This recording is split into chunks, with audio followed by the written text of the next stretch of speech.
Good morning, everyone. Welcome to another Wealth Coffee Chat. Good to see a few of you on early already. Hope you're all awesome and well. Good morning. Welcome along to the daily chat, folks. Good to see you. Let's do the quick warm-ups while we're waiting for a few of you to jump on. Jason Witten's my name. Most of you know that. If you don't already, that means you're new. Hello to you if you're new. You might be joining us from one of our Facebook groups or our mentoring program. Welcome along. Fabulous to have you here. We catch up each day at about 10 past 8, talk about the world of property investing and the things that are going on around it, try and make sense of this thing that we're doing, this property investment idea, the idea that we're going to buy some good real estate, keep it for, well, I say forever, but nothing's forever, but keep it for a long time to create some financial stability, some financial freedom, some choices in the future as a property investor. Now, two sayings around here if you're new. Number one, this thing's a marathon, not a sprint. Property is not a get-rich-quick scheme. Anyone tells you that, they're full of shit. Excuse the French. No one. And number two, buy well, don't sell. Buy a good property. Buy a good property. It doesn't have to be the perfect one. No such thing as a perfect property. Buy a good property, keep it, look after it, and then it'll look after you. That's the drill. Boil it down to the simplest facts that I can understand after doing this for 20 plus years. Helped people buy over 10,000 properties. Along the way, learned one or two things that I get to share with you, maybe, each day. This is how we do it. So welcome along. Good to see you. Whoever's here. Oh, here we go. Got a few people up and at it this morning. Aaron, morning to you, mate. Good to see you. Dave is in the house. There's Luke. School holidays, isn't it, Luke? Everyone's out and about with the kids. Did a bit of that myself yesterday. Danny, good morning. Rose. The witch is dead. Yes. Well, ding dong, the witch is dead. Dan Andrews has fallen on his sword, huh? There you go. It was inevitable, right? It was inevitable. There you go. And Joel, good morning. That's awesome. Great to see you. The old time zone's going to change. I think it's this weekend, isn't it? But anyway. All right, folks, let's have a chat this morning. I thought it was, a bit funny. Number one, Menace. You guys hear me talk about this all the time. Well, if you hear myself and Andy Fenton talk about the number one menace who messes with our wealth or messes with money, dollars and cents, really across every facet of our community is the politicians. They make up rules. They change them. They increase taxes. Anyway. But, can we do anything about that? Well, maybe we can when and if we vote for, the right party. But I don't think there's a such thing as a right party in Australia. They're all pretty the same, and they're all pretty useless in one way, shape, or form of recent times. But let's talk about what's happened.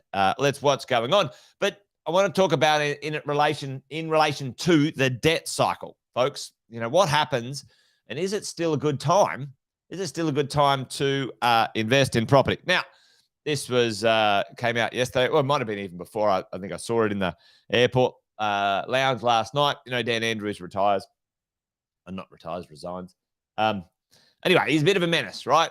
Most people I know in my circle, I don't move in, multiple circles, but most people I know in my circle didn't enjoy his world of policies and or what he has proposed after a long problem, Victoria's record debt, Australia's record debt. And it's nothing new around the world, by the way, folks. So this is not unusual. We're going to talk about the debt cycle and, COVID and all sorts of things. Everyone handled that, in one way, shape or form. And Victoria, unfortunately, had the longest lockdowns in the world. And, I don't think it was handled well. Most people don't. I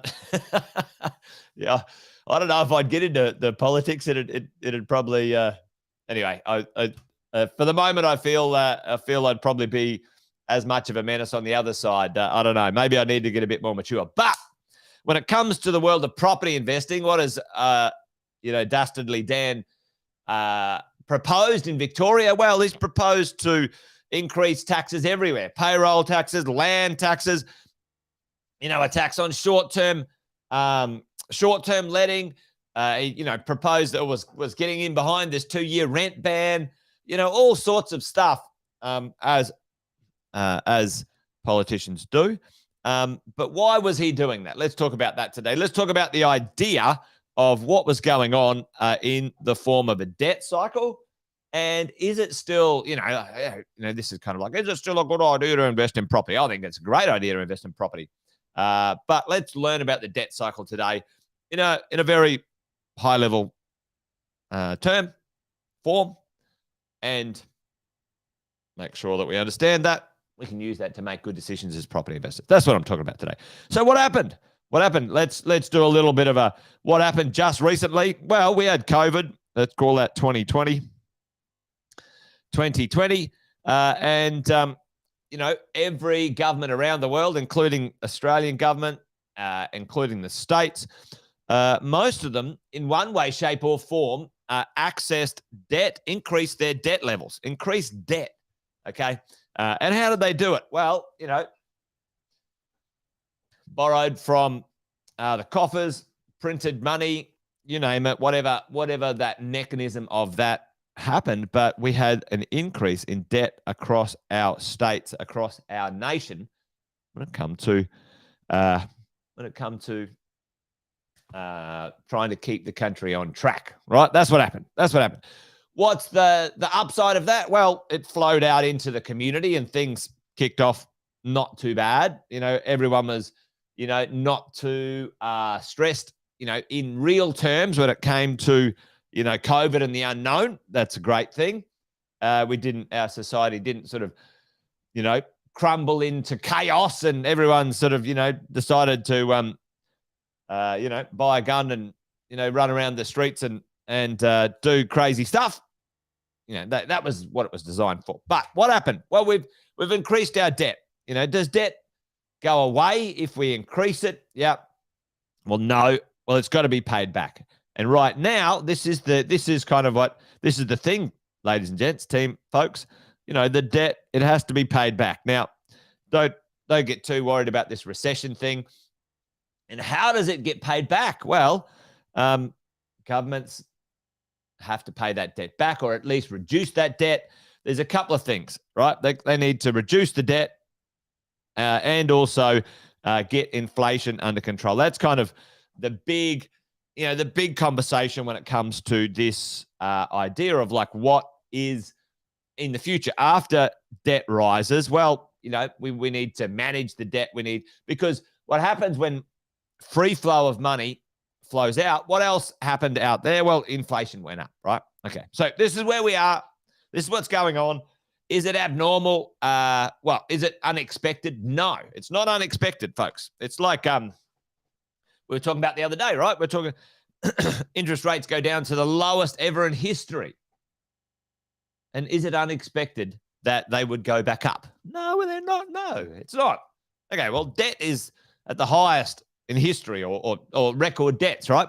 Is it unexpected that it has to be paid back? Or certain governments, if it's states or national or whatever, rearrange the budget, rearrange spending, rearrange taxes to pay it back. It's not unexpected, right? That's not unexpected. Now, these are normal problems that we as investors have to manage and navigate and whatever. The challenge for me, the challenge for you is that often the government, they want to sort of tax, let's say, a property investor. So let's say we're being charged more land tax because now it's not the end of the world, by the way. It's, a couple of $100 extra in Victoria. So this is where I'll talk about that in a minute. We don't get too dramatic about it. But tell me, folks, what happens if there's a cost to you? Your interest rates go up, your land tax goes up. What do you do as an investor? What do you do as a business owner? Your costs go up. Are you a charity? Because if you are, you should be registered as one and at least get a tax deduction and have the benefits of being a charity. Or are you a business? And property investing, by and large, is a business. We're in property investing to create a profit for the future, aren't we? Tell me, what happens if your costs go up? What ultimately happens? Where do you, within 12 to 24 months, most investors should, but most investors do, pass on the cost to who, folks? Yeah, you got to pass it on. Now, listen, and this is one of the things that I do a lot of coaching around with property investors. I mean, we're genuinely good people. We want to buy a few properties and create some wealth for ourselves and our family. And we genuinely want to provide a good property for our tenants. It's smart. It's human. I hope my tenant enjoys living at the property. And if they do, they like it, then they'll look after it. Then I'm looked after and they're looked after. Like we genuinely care. This rhetoric of, property investors are, anything other than that is just complete and absolute rubbish. Anyway, I'm going to get distracted on that stuff. But, genuine people who genuinely care, who genuinely are in it for the win-win. The win-win, all right? Win-win. However, at the end of the day, you're not a charity. You can't be losing money to then be paying for someone else to live in a property that at a loss to you. That's stupid. That's just dumb, right? Anyway, there you go. So, where did we get to? Did I get a bit distracted? Probably did. The debt, it has to be paid back. There's a cost. It's getting passed on to us as property investors. What happens? Well, we pass it on, right? So let's talk about the debt cycle and what happens, right? So debt went up, which often means there's money out there, right? It increases output, increases demand. We get some consumer spending, which gets some government spending, and we get some investment. So what happened? The government increased debt. They gave it to us. What do people do? Put it in the chat for me. The government said, all right, here we go. Every first home buyer can get a free property, basically. We'll give you some extra money. We'll give you a boost. What did you do with that money? What happened when people got the COVID bonus? Did they save it, or did they go out and spend it? What happened, folks? Tell me in the chat. Did they spend or did they save? And it was a bit of a mix, actually. The smart people sat on that money and went, oh, maybe. But most of us took the cash. And what did we do? We bought a new big screen TV, right? And folks, that was the point. That was the point of that money. They spend it, right? Then government, the consumers did spending, governments did spending. Yeah. Boom, Luke. Exactly. That's what happened. Now, for me, for you, the point, the fantastic point is Luke bought an asset. Unfortunately, many people bought maybe a car went up in value, didn't it? Bought a big screen TV, bought a jet ski, whatever. Anyway, what happened? Lots of investment, government spending and infrastructure. There were some big things. So the government debt went up, but they didn't raise taxes. Okay, what's inevitable? What's coming next? Well, household debt went up as well because we had some spare cash. We maybe felt a little bit more interest, a little bit more wealthy. And, let's face it, folks, Interest rates were low. Everyone got crack-a-lacking, and so did business. Business debt went up as well. So, but what does all that mean? Well, let's have a look at something that happens here. GDP. Everyone heard of GDP. Is our GDP going up? Is our GDP going down? If it's down, then we're in a recession, and if it's up, we're good. We're healthy, right? Whatever. Now, it's not necessarily the perfect measurement, but this is what happens, right? Consumer spending, government spending, investment, net exports, total demand, total about GDP. Anyway, gross domestic product. These things either underwrite or take care of it. But the challenge is it was fueled by debt, right?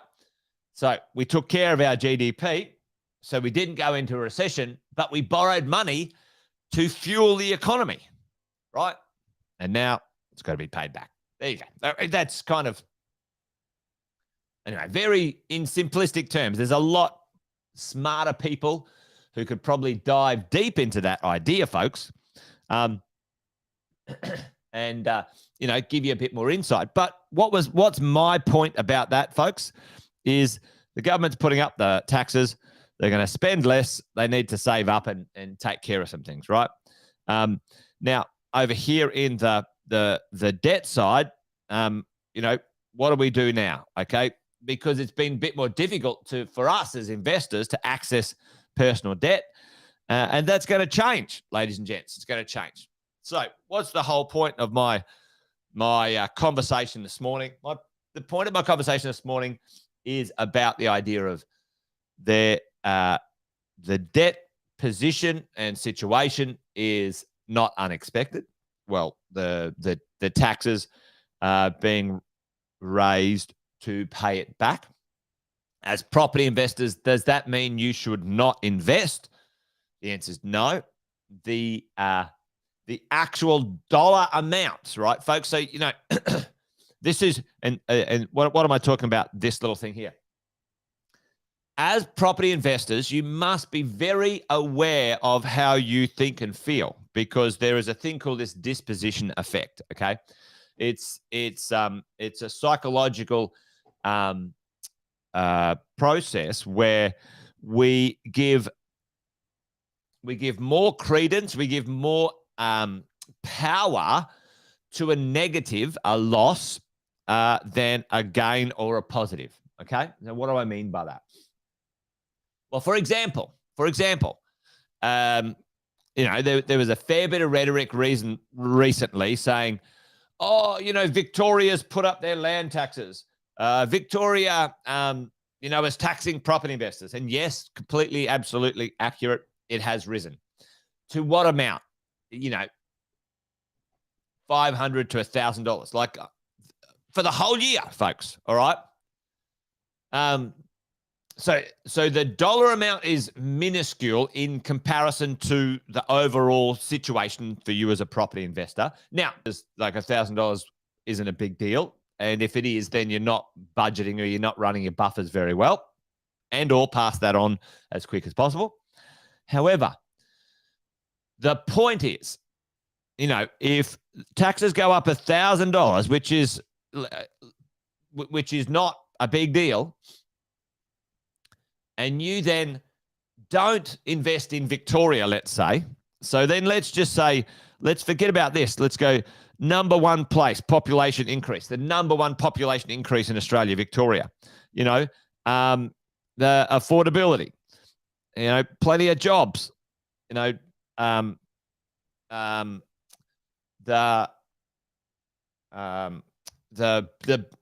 building and the pricing and the city, all very attractive to live in, et cetera, et cetera. Students, lots going on, rent increases. I showed yesterday the growth, forecasted in Victoria to be great, like when it comes to the property prices, because undersupply, like there's so many good things now, so many positive things that are being discounted, or this other negative thing being exacerbated and some of us may not be making smart decisions based on something that's not very big, and we're giving it more credence than we should. And inevitably, what's happened? Dan's getting ditched. Him stepping down is the party going, hey, we're going to get flogged at the next election. We need a patsy to lose, not you, right? That's what's going to happen. And then there'll be some changes. The next politician, doesn't matter who gets in, is not going to go back and, we're not going to charge land tax anymore. They're not going to go do it. I guarantee it. Even though they're squawking about it now, you watch. If they roll it back, I'll fall off my chair. I don't care who gets in, all right? They don't undo that because they still got the problem. They still got the problem to fix, which is debt. Anyway, what's the point? The point, folks, is this. I said, the question today asked is it still a good time to invest? The answer is yes, it is. And, is Victoria fine? Yes, it's absolutely 100% fine. And Victoria is an amazing state. You can't keep it down. People love it. And away you go. Now, if it's part of your plan, make sure you do your cash flows, make sure you do your analysis, make sure you do your due diligence. That none of that changes.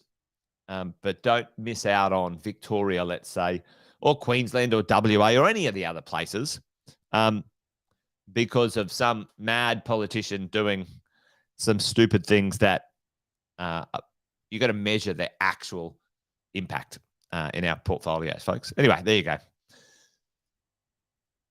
Hopefully it made sense. I hope the conversation was of use today. But Wealth Coffee Chat done and dusted, folks. Join me tomorrow for another one. We'll hang out at the same time and do that again.